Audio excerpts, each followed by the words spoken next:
अयोध्या से यूपी तक उत्सव के दौरान हास्य कलाकारों ने जमकर हंसी की फुहारें छोड़ी। कलाकारों ने अपने अनोखे अंदाज में मिमिक्री और कॉमेडी का अनूठा रंग जमाया और इसी कड़ी में पहले हम आपको दिखाते हैं स्टैंड अप कॉमेडियन जय विजय सचान की परफॉर्मेंस। देखिए और हंसिए।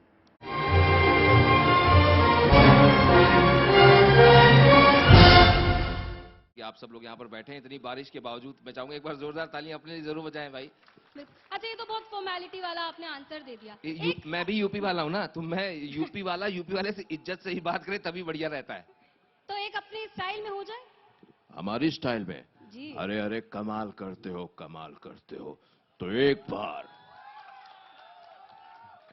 जितने भी लोग यहाँ पे बैठे हैं एक बार जोर से बोलेंगे जय श्री राम।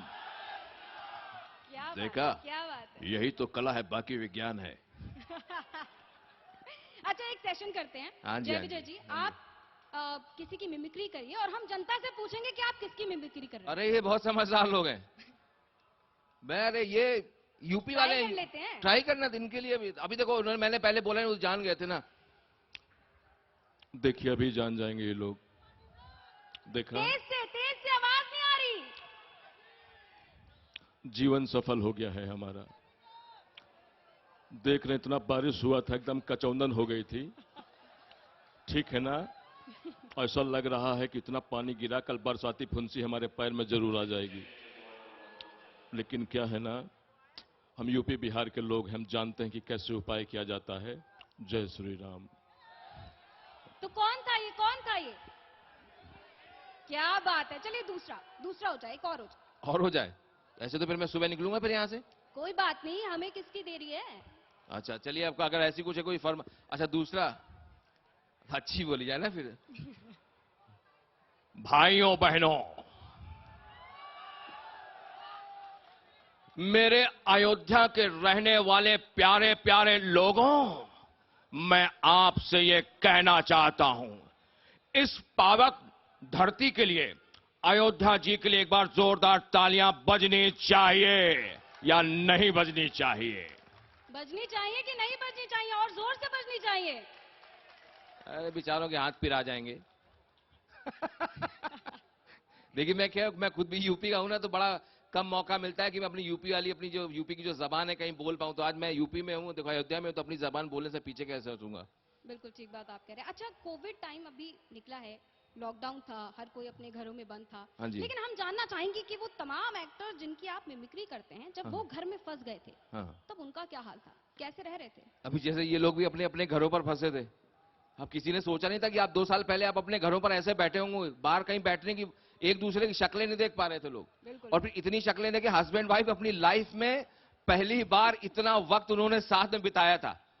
ये वैक्सीन नहीं बन पा रही तो उसके पहले कहे थे अगर कोई शादीशुदा आदमी वैक्सीन बना देगा। बेचारा परेशान हो गया था। और वो टाइम ड्यूरेशन था कि हस्बैंड और वाइफ इतना साथ में रह लिए थे कि उनकी शक्लें मिलना शुरू हो गई थी। और देखिए बड़े बड़े आर्टिस्ट भी लोग अब परेशान थे, वहां पर रुके हुए थे।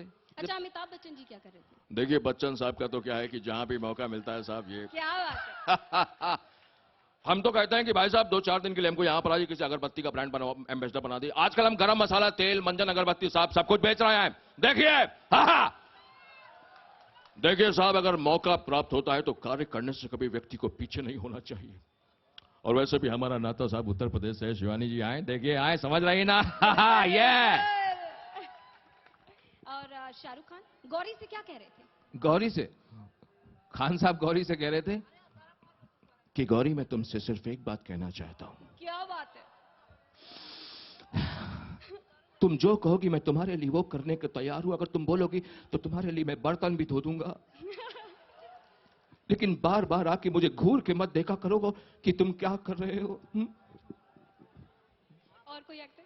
अरे अब बोलिए ऐसा। अच्छा आप अगर ऐसा ही है तो फिर आप क्या चाहते हैं? तेरे को फैजल सुनने का है? अरे बहुत अकड़ है ना तोहरा में। जब तक तोड़ेगा नहीं तब तक छोड़ेगा नहीं। कभी कभी तो लगता है साला मैच भगवान है। क्या बात है, मतलब उत्साह देख रहे हैं आप। अच्छा, इनके लिए कुछ कह दीजिए। इन लड़कों के लिए? हाँ। अरे मैं इनके लिए क्या कहूं? एक्चुअली मैं क्या था, मैं यूपी का हूं। यूपी वालों को ज्ञान की आवश्यकता नहीं है। किसी ने ज्ञान दिया धोखे से तो परेशान हो जाते हैं। लेकिन मैं एक बड़ी अच्छी बात बोलूंगा कि देखिए आप लोग सब लोग यहाँ पर रहते हैं और देखिए हंसना हंसाना चलता रहेगा। इतना बढ़िया मंच है यहाँ पर, यूपी तक ने सजा के रखा है, ढेर सारा आपके लिए एंटरटेनमेंट का माहौल यहाँ पर बनाया गया है। लेकिन मैं जितने भी लोग यहाँ पर बैठे हैं, जितने खड़े हैं, जितने भी नौयुवा हैं, जो बड़े हैं, बुजुर्ग जितने हैं, उनसे एक बात जरूर बोलना चाहूंगा। अगर नाना पाटेकर साहब इनको समझाते तो जरूर बोलते। एक बात कहनी है तुम लोगों से। क्या है, जिंदगी एकदम पजामे जैसी हो गई है, चैन ही नहीं है। हाँ, उसको देखा तो जाकर देखा, उसको बोला ए मेरी आंखों में देख, तू जिंदगी, तू बंदगी, तू जुस्तजू, तू सादगी, तू जीने का अरमान है, तू जीने का पहचान है। अरे कैसे कहूं तो मेरे लिए क्या है। हाँ, लेकिन एक बात बोलना चाहता हूं। हाँ, जब सड़कों पे चलते हो ना, ये मोटरसाइकिल चलाते हो, तुम्हारे सरों पे हेलमेट नहीं होता। काय को? हेलमेट लगाने का साला तुमको कुछ होता है, माँ बाप को जिंदगी भर परेशानी होती है। 5 फुट का लड़का 5 रुपए की पन्नी से करोच के भरा जाता है। कब समझ में आएगा तुम लोगों को? सड़क पे लोग चिल्ला रहे हैं, पुलिस वाले बोले ए हेलमेट लगा, हेलमेट लगा, लेकिन साला तुम लोगों को नहीं लगाने का। काय को? अरे पुलिस वालों को नहीं लगाने का मत लगाओ, अपनी जिंदगी के लिए लगाओ। वहां घर में तुम्हारी माँ तुम्हारा इंतजार करती है। हाँ, कंट्रोल उदय, कंट्रोल। देखिए कितना खूबसूरत मैसेज दिया है, वो भी अपने अंदाज में। यही तो अंदाज है, इस अंदाज के लिए एक बार तालियां हो जाएं। आपकी आवाज बड़ी प्यारी है। अब देखिए, अब हम लोग देखिए जैसे बोलते हैं तो अब इसके पीछे रीजन भी मुझे लगता है कि लड़कियों की आवाज इतनी प्यारी कैसे होती है, मैं हमेशा ये सोचता हूं। अभी देखिए क्या है, आप लोग इतनी ये लाल लिपस्टिक लगाती हैं। अभी क्या है साहब, हम पानी पीते हैं तो गले के नीचे पानी उतर रहा है। अब लड़कियां इतनी लाल लिपस्टिक लगाती हैं, जब पानी पीती है तो गले के नीचे रुआवजा उतरता है। तो बताइए आवाज इतनी प्यारी होगी कि नहीं होगी? लेकिन लिपस्टिक तो कोई भी लगा सकता है। नहीं नहीं, कह रही है लिपस्टिक कोई भी लगा सकता है। तो लगा सकते हैं ना। माना कि अब कोर्ट ने बोल दिया है कि आदमी कर सकता है, तो अब ऐसा थोड़ी ना कि कर लेंगे भाई। आवाज के लिए तो किया जा सकता है। कल को फिर आप बोल देंगे साड़ी पहन लो। लड़कियां साहब कुछ भी करवा सकती हैं। ठीक है। अच्छा, यूपी में बुलडोजर बहुत चल रहा है, इसकी हम बात करेंगे, लेकिन क्योंकि कोविड की हम बात कर रहे थे। हाँ जी। तो कोविड में उस वक्त में सब वैक्सीन को लेकर परेशान थे। हाँ हाँ। लेकिन यूपी के लड़के किस चीज को लेकर परेशान थे? यूपी के लड़के ना स्पेशली, एक्चुअली में जब जुलाई का टाइम चल रहा था तो मैं क्योंकि नियर कानपुर है मेरा घर, मैं कानपुरिया हूं वैसे, तो हमारे कानपुर लोग इतने ज्यादा, सबसे ज्यादा वो लोग इसलिए परेशान थे कि वैक्सीन बने, मास्क है कि नहीं है, सैनिटाइजर है कि नहीं है। वो आदमी सड़क में जब पुलिस वाले उनको पकड़ लेते थे, कहां जा रहा है, मास्क कहां है, चालान कटेगा तुम्हारा, इतने पैसे लगेंगे, बोले चालान दे देंगे। अरे कह रहे जा कहां रहे हो, कह रहा है कि देखो मसाला हमारा लाल निकल गया है। तो ये बड़ी समस्या थी।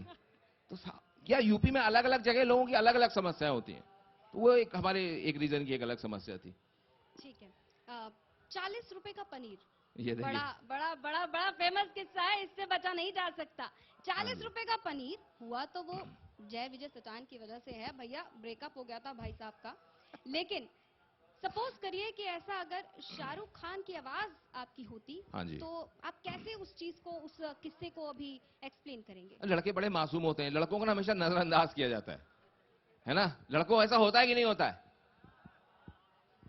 मम्मी पापा के साथ में आएंगे ये लोग, काफी ज्यादा लोग मम्मी पापा के साथ में आए, तो ये भी हो सकता है। बेचारे दबाव, ऐसा लगता है इजरायली फिलिस्तीनी के बगल में बैठा है, आदमी बेचारे दबे हुए बैठे हुए हैं, है ना। पापा बोलते हैं कि साले घर तेरा पढ़ाई में मन नहीं लगता, वहां बहुत तेरी आवाज आ रही थी।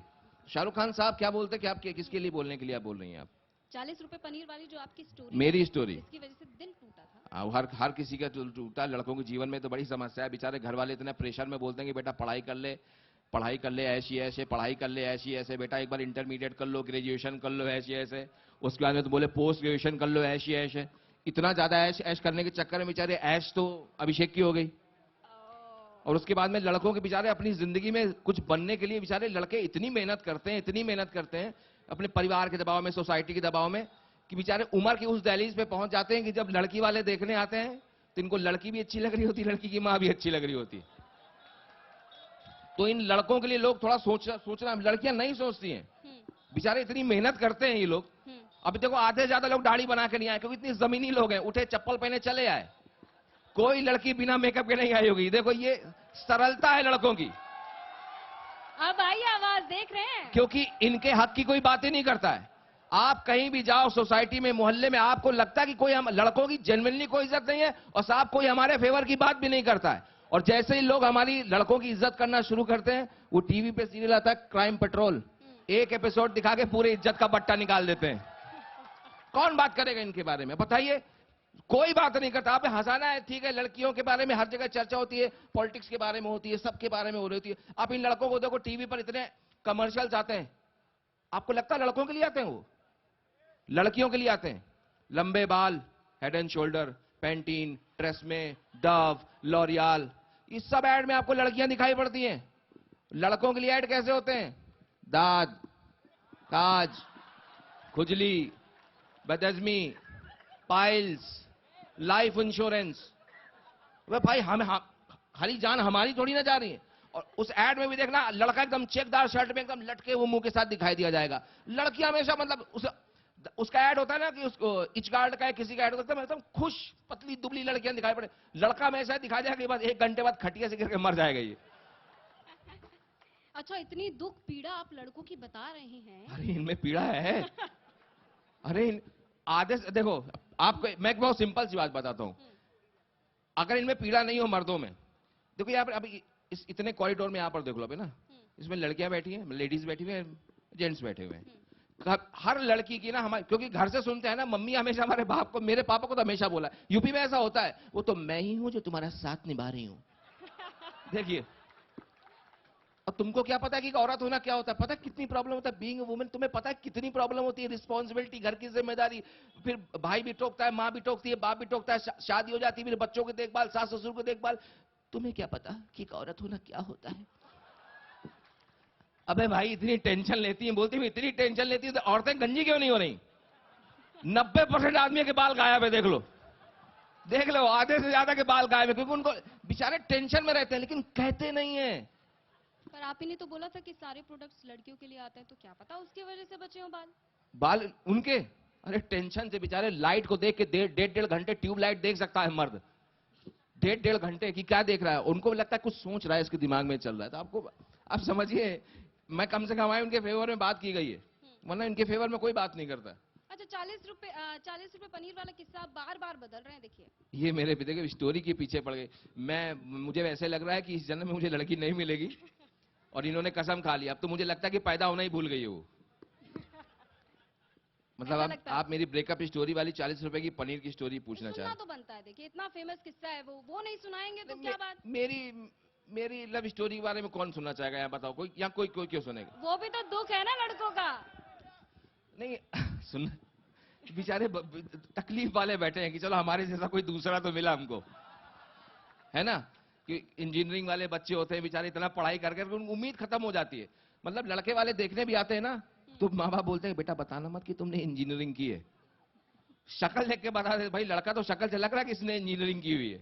तो बेचारों के साथ ऐसा होता है। अपने शाहरुख खान बोला कि शाहरुख खान, क्या मेरी स्टोरी सुनाना हो कि उनको डायलॉग सुनाना है? उनको क्या सुनना है भाई बता दो। इंटरेस्ट स्टोरी का है।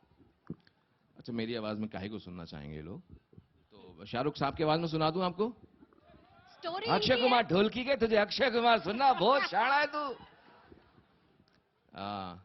एक जिंदगी में कहानी थी, उसको मैं थोड़ा डायलॉग में सुना देता हूं।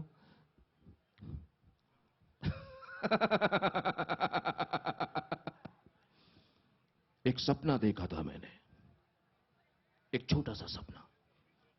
अपनी नैना की आंखों में आंखें डाल के कहा था कि मैं आंखें बंद करता हूं तो तुम्हें देखता हूं, मैं आंखें खोलता हूं तो तुम्हें देखना चाहता हूं, तुम पास नहीं होती तो तुम्हें चारों तरफ महसूस करता हूं। हर घड़ी, हर पल मेरे नैना बस मेरी नैना को ढूंढते हैं। इसे प्यार कहूं, पागलपन या मेरे दिल की धड़कन, मैं नहीं जानता, लेकिन इतना जरूर जानता हूं कि दुनिया के किसी एक हिस्से में एक ऐसा लड़का है जो तुमसे सच्चे दिल से मोहब्बत करता है। मैं तुम्हें हमेशा प्यार करूंगा, मरते दम तक प्यार करूंगा, और शायद उसके बाद भी तुमने मुझे 40 रुपए की पनीर के लिए छोड़ा। तभी कहता हूं अपनी कुर्सी के पेटियां बांध लो, क्योंकि मौसम बिगड़ने वाला है। कुर्सी बहुत जरूरी है, समझ रहे हैं आप? तो हम ये कह रहे हैं अन्नू जी कि जब आप आ ही गए हैं अयोध्या, तो एक जोरदार दे दीजिए। कंटाप नहीं देना है, ये अयोध्या वालों को डोज देना है। क्या डोज देंगे आप? पहचान तो गए ही हो, कानपुर से बोल रहे हैं, अन्नू अवस्थी। और जब हमका पता चला कि यूपी तक के प्रोग्राम में जाए है, तो हम अपनी गुड़िया से कहा, हमने कहा देखो, कोई किसी चीज के लिए परेशान है, कोई किसी चीज के लिए परेशान है, और ये आज तक वाले पहले खाली आज तक चलाते थे। फिर इनको लगा कि यार खाली आज तक चलाने से सबके पास खबर पहुंच नहीं रही है, तो ये चालू करें यूपी तक। फिर इनका कोई सलाह दी कि बाबू यूपी तक से काम नहीं चलेगा, तब ये क्या करें, शहर शहर चालू करें, और हमारे कानपुर में कानपुर तक चालू कर देने। अब आज तक यूपी तक, कानपुर तक।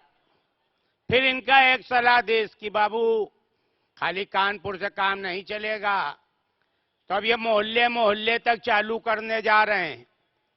और हमको लग रहा है जल्दी ही वो दिन आएगा कि ये घर तक चालू करेंगे। इनका एक पत्रकार सबके घर में रहेगा, गेट खटकेगा, पहले वो कैमरा लेके बाहर तक भागता हुआ जाएगा, फिर अंदर आएगा, भाभी दूध वाला आया, लेना है कि नहीं लेना, अब भाभी छन्नी ले लो, भगोना ले लो, अब भाभी दूध ले रही हो। इनकी पत्रकारिता चालू है कि जैसा कि आप देख सकते हैं, और हम आपको डायरेक्ट दिखा रहे हैं, अब दूध वाला गुड़िया को दूध दे रहा है, और हमारा कैमरा देख सकता है कि ये खाली भैंसी का दूध नहीं है, इसमें पानी भी मिला है। तभी हमारी गुड़िया भाभी सबको चाय पिलाती हैं, लेकिन लोग संतुष्ट होकर नहीं जाते हैं, उसमें पानी मिला रहता है, इसमें गुड़िया की कोई गलती नहीं है। बने रहिए, जुड़े रहिए हमारे साथ घर तक। ये होती है पत्रकारिता, और इस पे मेहनत कर रहा है हमारा आज तक इंडिया टुडे और यूपी तक। तो बहुत बहुत बधाई। इसी तरह की पत्रकारिता की जरूरत थी कि घर तक छोड़ के आओ, पत्रकारिता की खबर दे के घर से जब निकले तो बता दो। इसके लिए आप लोगों को बहुत बहुत बधाई। ना इधर तक ना उधर तक, बस यूपी तक। यूपी तक। तो अब हम देख रहे थे, आप होली में कहे कि भैया एक मिलाने का मिक्सर का आइडिया दिए कि अगर आप ज्यादा नहीं मिलाएंगे तो बचे रहेंगे, वरना बीबी चली जाएगी। होली बीत गया, बचा है कि चला गया? अरे वो तो चला गया। खैर हमको आज तक ने यूपी तक ने यहाँ बुलाया, कुमार अभिषेक भाई, और नीला कुर्ता पहन के, फिरोजी कुर्ता पहन के जो मेन सर हैं, उनके बगल में सीओ सर हैं। एक तो ये सीओ अब हर विभाग में हो गए, पहले खाली पुलिस विभाग में होते थे। अब यही गलत फहमी होती है, पता चला असली वाले सीओ मिल गए। हम समझ रहे हैं ये कोई कंपनी के सीओ हैं, अबे तबे करके बात कर दिया, उठा बंद कर दी, पता चला वही पुलिस के सीओ। तो सीओ साहब बैठे हैं, यहाँ जितने भी लोग बैठे हैं। अयोध्या के विषय में थोड़ा सा हम बताना चाहते हैं। अभी हमने यहाँ 15 दिन अयोध्या पिक्चर की शूटिंग करी है, 1 तारीख से लेकर 13 तारीख तक, और होली अयोध्या में ही मनाई है। अयोध्या कोई आम नगरी नहीं है। अयोध्या पृथ्वी का पहला नगर है जिसको मनु ने खुद बसाया है। एक समय धर्म और राजनीति का गढ़ माना जाता था अयोध्या, राज्य होता था ये, और इसकी सीमाएं Burma, Iran, Iraq, Sri Lanka, Bangladesh, Pakistan तक फैली थी। अखंड भारत कहलाता था। उस समय एक राजा हुए विक्रमादित्य, और उन्होंने 5वीं शताब्दी में अयोध्या का पुनर्निर्माण कराया। क्यों राजू दास भैया, गलत तो नहीं कह रहे हैं? जहां गलत कहें आप बोल देना। आप तो जो रामचरितमानस का विरोध करता है उसको पटक सकते हो, दही दही मार सकते हो। तो जैसे कोई गलत बोले राम के विषय में, आपकी जिम्मेदारी है उसको उड़ाने की, और फिर जो हो ही देखा जाए। अयोध्या में राजा हुए विक्रमादित्य जी, 5वीं सदी में उनने अयोध्या का पुनर्निर्माण कराया। लेकिन इतिहास में उनका बहुत ज्यादा बखान कहीं नहीं है। उन्हीं विक्रमादित्य ने 21वीं शताब्दी में जन्म लिया, जिनका नाम है योगी आदित्य। ये वही विक्रमादित्य हैं। 21वीं सदी में योगी आदित्य बन के पैदा हुए और फिर पुनर्निर्माण करा रहे हैं अयोध्या का। तब के विक्रमादित्य सीधे थे, योगी आदित्य सीधे नहीं है। उनको तुमने इतिहास में नहीं पढ़ाया था। इनको इतिहास छोड़ दो, भूगोल में भी तुम पढ़ाओगे, गणित में भी तुम पढ़ाओगे। जोड़ोगे कि 5 लीटर डीजल में एक बुलडोजर 1 मंजिल गिराता है तो 50 लीटर डीजल में कितना गिराएगा, तो गणित तक में पढ़ाए जाएंगे। आज हम उस अयोध्या नगरी में बैठे हैं जो पूरे विश्व में छा गई है और हमको बड़ा अंदर से गर्व है कि ये पूरा महीना हमारा अयोध्या में बीता। एक बिल्कुल सच्ची किस्सा सुनाते हैं आपको, राजू दास की कसम खा के, बिल्कुल सच्ची किस्सा। हम लोग एक शूटिंग कर रहे थे, सीरियल का नाम था और भाई क्या चल रहा है। उस सीरियल में 2 परिवार थे, एक मिर्जा फैमिली थी और एक मिश्रा फैमिली थी। जो मिर्जा फैमिली थी उसके 2 बच्चे, एक पिताजी एक अम्मी। अमूमन ऐसा होता नहीं है लेकिन थे एक ही एक। और जो मिश्रा फैमिली थी उनके तो एक एक थे। तो प्रोड्यूसर के पास ज्यादा पैसा आ गया। प्रोड्यूसर ने कहा कि इस बार हम शूटिंग नैनीताल में करना चाहते हैं। अन्नू भाई बताओ तुम्हारी क्या सलाह है। बिना हमसे पूछे कोई काम होता नहीं था उस सीरियल में। तो हमने कहा अच्छी बात है, नैनीताल सब लोग चलेंगे, मजा आएगी। अब हम लोगों की तैयारी हुई और वो दिन आ गया जिस दिन हम लोगों को नैनीताल जाना था। बस आके लगी, हम लोग बस में बैठे और रात भर यात्रा करी और सवेरे हल्द्वानी पहुंच गए। अब मेन किस्सा यहां से चालू होता है। रात भर यात्रा करी, सवेरे हल्द्वानी पहुंच गए।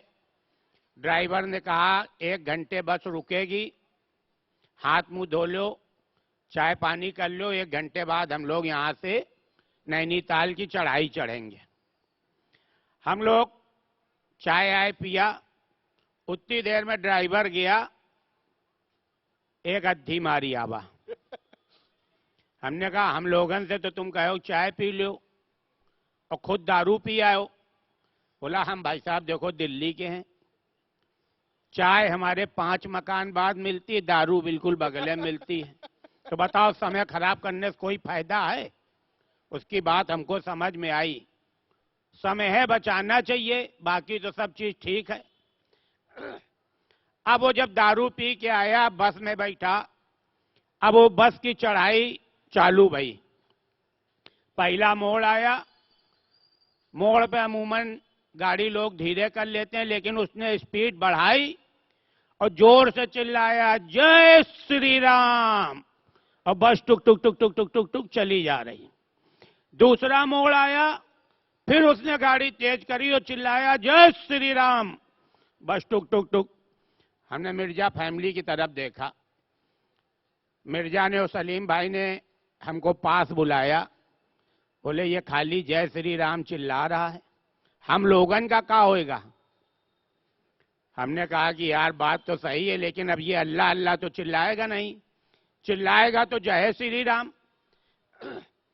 फिर बस आगे बढ़ी, जय श्री राम जय श्री राम। अब थोड़ी देर बाद गाड़ी में 15 लोग जय श्री राम चिल्ला रहे हैं। हमने पलट के देखा, पूरी मिर्जा फैमिली जय श्री राम, सलीम भाई भी जय श्री राम, अमजद भाई भी जय श्री। हमको भाई साहब इतनी खुशी भाई।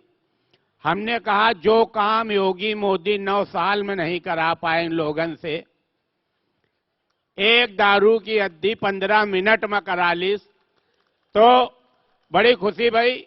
और फिर वो लोग आखिरी तक, और उतरते में तो पहले से, तो बहुत अच्छा माहौल। राम राज की एक स्थापना, हम लोग राम राज की तरफ बढ़ रहे हैं। आपने भी अपना ये जो प्रोग्राम रखा, कहीं भी रख सकते थे, इतना बजट रहता है आप लोगों के पास, गोवा में रख सकते थे, बैंकॉक में रख सकते थे, लेकिन यहाँ रखा तो इसका मतलब अच्छे दिन आने वाले हैं। अच्छा, भगवा पहन के आए हैं आज आप एकदम, और भगवा भगवा लग रहे हैं। विधायकी लड़ने का प्लान तो नहीं है। और सवाल ये भी है कि अगर मान लीजिए अन्नू अवस्थी जी, कानपुर वाले अन्नू अवस्थी जी अगर विधायक बन जाएंगे तो कैसा रहेगा? देखिए, सब कुछ ईश्वर के ऊपर है। हो सकता है ये बात आप चिकाई में कह रहे हो, लेकिन आपके मुंह में सरस्वती बैठी हो इस समय, सही भी हुई सकती है। फिलहाल तो हम चाहते हैं कि राजू दास जैसे लोग विधायक और सांसद बने, जो भीड़ में खड़े होकर अपनी बात कहने की दम रखें। अगर आदमी के समझ में ना आवे तो गिरावान पकड़ के 2 कंटाप मारने की दम रखें। ऐसे विधायक और सांसद की जरूरत है। लेकिन ये कानपुर वाले बड़े लाल लाल कर देते हैं। एक आदमी गवा था मैच देखने स्टेडियम में, वायरल हो गया, मैच से ज्यादा वायरल कानपुर का मसाला। क्या कहेंगे कानपुरिया लोगों को, एकदम सड़क लाल कर दिए हैं। एक तो सबके दिमाग में यह है कि कानपुर वाले मसाला खाते हैं। हम लोग भाई साहब मसाला नहीं खाते हैं, हम लोग मसाला जानते ही नहीं है। पान चढ़े, फूल चढ़े और चढ़े मेवा, गणेश जी की पूजा होती है, उसमें सुपारी रखी जाती है। हम लोग गणेश जी का बचा हुआ प्रसाद खाते हैं, जो सुपारी होती है। आप लोग बदनाम करने पे आमादा हो कि कानपुर वाले मसाला खाते हैं, थूकते हैं। अब बताओ, सुपारी खाना कोई पाप है? अगर पाप है तो गणेश जी में काहे चढ़ाई जाती? हम लोग बढ़ चढ़ के हिस्सा लेते हैं, गणेश जी का प्रसाद खाते हैं, उसमें कानपुर बदनाम है। कानपुर वाले तो मसाला जानते ही नहीं है क्या होता है। कानपुर से अच्छा मनुष्य आपको धरती में मिलेगा नहीं। अच्छा, आप कह रहे हैं प्रसाद, प्रसाद तो बाबा भैरव को भी चढ़ता है, प्रसाद तो भगवान शंकर को भी चढ़ता है। कानपुर वाले वो भी ले रहे हैं क्या? हाँ, बिल्कुल ले रहे हैं। आप आबकारी विभाग का इतिहास उठा के देख लो। अगर कानपुर से ज्यादा कहीं से आबकारी विभाग को जा रहा हो। हम लोग अगर प्रसाद के नाम पे कोई भी चीज है, अगर आप जहर भी खिला दो प्रसाद बता के, तो हम लोग जरूर लेंगे। हमारे यहाँ एक परमठ मंदिर है, कम से कम 200 ठंडाई की दुकानें हैं। हम लोग हर चीज वो ग्रहण करते हैं जो प्रसाद के नाम पे है। और एक चीज और बताएं कि बहुत लोग अन्नू भाई कॉमेडी कर रहे हैं, अन्नू भाई स्टैंड अप कॉमेडियन है। हमारी रुचि सबसे ज्यादा कविता की तरफ थी। हमने कभी कवि सम्मेलन नहीं सुना था। एक आध सुनाइए अगर। हमने कभी कभी सम्मेलन नहीं सुना था। तिवारी सर, हमने कहा था ना कि मंच से तेल लगाएंगे। हमने तिवारी सर को बताया था कि जब हम पत्रकारों के इतना तेल लगाते हैं, और आप तो पत्रकारों के बॉस हो, तो आप बताओ क्या लगवाना पसंद करोगे। तो तिवारी सर, हम बता रहे हैं कि हमने कभी कभी सम्मेलन नहीं सुना था। हमने अपने एक दोस्त से कहा कि अब तक कहीं कभी सम्मेलन हो तो हमको ले चलना। उसने कहा ठीक है भैया, अब तक कहीं कभी सम्मेलन होगा हम आपको ले चलेंगे। एक जगह कभी सम्मेलन हुआ, वो हमको लेके गया। हम बिल्कुल आगे बैठ गए। कभी सम्मेलन चालू हुआ, कभी लोगों ने अपनी कविताएं सुनाना चालू करी, और बीच बीच में वो कहते थे कि तालियां बजाओ। हर कभी लगभग कहता है कि तालियां बजाओ। अब कभी सम्मेलन में अगर कवित्री ना हो तो कभी भी बिल्कुल मरा ऐसा पड़ता है। तो उसमें एक कवित्री भी थी, और ठीक ठाक कवित्री थी। मतलब जितना अच्छा बोलती थी उतना ही अच्छा रूप था, उतनी अच्छी बाणी थी, उतनी अच्छी ड्रेस थी। हम बिल्कुल सामने बैठे थे, कवित्री का नंबर आया। हमने कभी कभी सम्मेलन सुना नहीं था। कवित्री को कोई गीत सुनाना होगा, उस गीत में कोई मुखड़ा होगा जिसमें सब लोग साथ देते हैं। कवित्री ने कहा कि हमको आपका साथ चाहिए। वो कही सबसे रही थी, लेकिन हमारी तरफ देख के कह रही थी, हम जाना हमसे कही रही खाली। तो उसने कहा हमें आपका साथ चाहिए। तो हमने भी खड़े होकर कह दिया कि शनिवार इतवार दे पाएंगे, बाकी 5 दिन अपनी बीवी के साथ रहेंगे। लो गुस्सा आ गई, कहने लगी तुम्हें कविता सुनने का कल नहीं। हमने कहा तुम इतना खुला खुला पूछ रही हो तो हम खुला खुला जवाब दे रहे हैं तुमको। वो चली गई। उसके बाद हमने कहा अब हम खुदे कवि बनेंगे। फिर भाई साहब हम खुद ही कवि बने। और जब हम कविता सुनाते थे तो कोई ताली नहीं बजाता था। इस चीज से हम बड़ा परेशान थे। अगर आप कविता सुनाएं और कोई ताली ना बजाए तो कवि हताश हो जाता है। तो राहत इंदौरी साहब के साथ हमारा एक प्रोग्राम लग गया। बिल्कुल। हमने राहत इंदौरी सर से कहा, हमने कहा सर हम जब कविता सुनाते हैं कोई ताली नहीं बजाता है, क्या करें? बोले तुम्हारे कविता सुनाने की अकल नहीं है। जब कभी भी कविता सुनाओ तो जो सामने बैठा हो उसकी आंखों में आंखें डाल के सुनाओ। हमने कहा कि ये बात ठीक है। पहले ही कवि सम्मेलन हमारा पुलिस लाइन में लग गया। अब पुलिस वाले तो वर्दी पहनते हैं, भाई साहब डीएम साहब और कमिश्नर साहब वर्दी नहीं पहनते, बड़ी दिक्कत। और बिना वर्दी के भाई जो दहशत है वो तो वर्दी की है, हमारी तो चौक लेती है वर्दी से, बिना वर्दी के तो हम डरते नहीं। अब डीएम साहब और कमिश्नर साहब सामने बैठे। राहत इंदौरी सर की वो लाइन हमको याद आ गई कि कविता सुनाओ तो आंखी में आंखी डाल के सुनाओ। और बुरे दिन हमारे ये थे कि वो दोनों भाभियों को लेके आए थे। हमने सोचा अब आदमी हुई कि आदमी की आंखी में आंखी डाली, लाओ भाभी की आंखी में आंखी डाल दी। तो हमने भाभी की आंखी में आंखी डाल के कहा, समेट के जुल्फें जब तुम लगा लेती हो जूड़ा। वाह वाह। समेट के जुल्फें जब तुम लगा लेती हो जूड़ा, मेरा दिल यही करता हम रहे जवान और यो हो जाए बूढ़ा। ओह। अब वो डीएम साहब थे। डीएम साहब ने अपने पीछे अर्दली को देखा, कुछ इशारा किया, क्योंकि वर्दी नहीं पहने थे तो हम बिल्कुल डरे नहीं। अब दूसरी कविता हमने कहा लाओ इन वाली भाभी की आंखी में आंखी डाल के सुना दी। अब कमिश्नर साहब वाली भाभी की आंखें में आंखें हम डाल दिया। हम कहा तुम्हारे चेहरे में जो है उदासी और आंखों में है जो नमी, अम्मा समय से दूध नहीं पिलाए, नहीं लिए कैल्शियम की है कमी। उसके बाद उन लोगों ने कहा पीछे चलिए स्टेज के, आपका स्वागत करना है। हमने कहा कोई बड़ी रकम देनी होगी, सबके सामने नहीं देना चाहिए रहे। 25 लाठी मारे, 20 दिन की जेल। तब से हमने कविता करना ही छोड़ दिया और फिर उसके बाद हम बन गए जागरण करने वाले। हमारी अम्मा ने कहा बउआ तुम जागरण किया करो, उसी से तुम्हारा बेड़ा पार होगा। और हम एक टारगेट लेके पैदा हुए हैं, हमसे ज्यादा इस विश्व में महिलाओं की इज्जत करने वाला आपको ढूंढे नहीं मिलेगा। एक भी आदमी ऐसा नहीं मिलेगा जो हमसे ज्यादा महिलाओं की इज्जत करता हो। हमने बचपन से लेके कक्षा 8 तक न कभी बैट बॉल खेला, न कभी बैडमिंटन खेला, न कुश्ती लड़ी, न कबड्डी खेला। हमने केवल छुक छुक चन्नी खेला, कड़क्को खेला, आधा पादा किसने पादा खेला। हर वो खेल खेला जो महिलाओं को पसंद थे। जिस समय लोग कॉमर्स और साइंस ले रहे थे, हमारा एक दोस्त हमको सलाह दी कि तुम होम साइंस ले लो, वहां केवल महिलाएं रहती।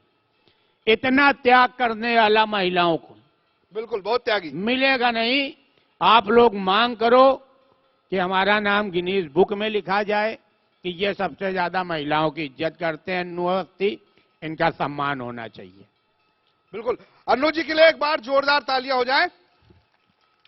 तो अन्नू जी एक सवाल थोड़ा इमोशनल है, क्योंकि आपके गुरु रहे, अभी हाल फिलहाल राजू श्रीवास्तव जी का देहांत हुआ, वो नहीं रहे। कुछ 1-2 लाइन उनके लिए भी।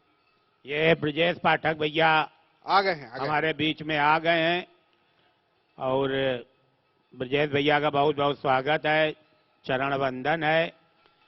और जब बड़ा नेता आता है तो अपने मतलब भर की भीड़ ले आता। भैया हम लोग 6 लोगन का सुना रहे रहा इतनी देर, कम से कम आपके साथ 26 आ गए तो 26 6 32 हो गए सुने वाले। हाँ बिल्कुल। तो कुछ 1-2 लाइन राजू श्रीवास्तव की। राजू श्रीवास्तव भैया एक अच्छे कॉमेडियन के साथ साथ एक अच्छे इंसान थे, दूसरे की भावनाएं समझते थे, दूसरे का सम्मान करते थे। और हमको लग रहा है कि कम से कम अभी 15-20 साल उनको और हम लोगों के बीच में रहना चाहिए था। वो बहुत जल्दी चले गए। जहां भी हो, ईश्वर उनकी आत्मा को शांति दे और दोबारा फिर वो कानपुर में ही जन्म लें, भरे रोजी रोटी अपनी बंबई में कमाएं या कहीं भी कमाएं।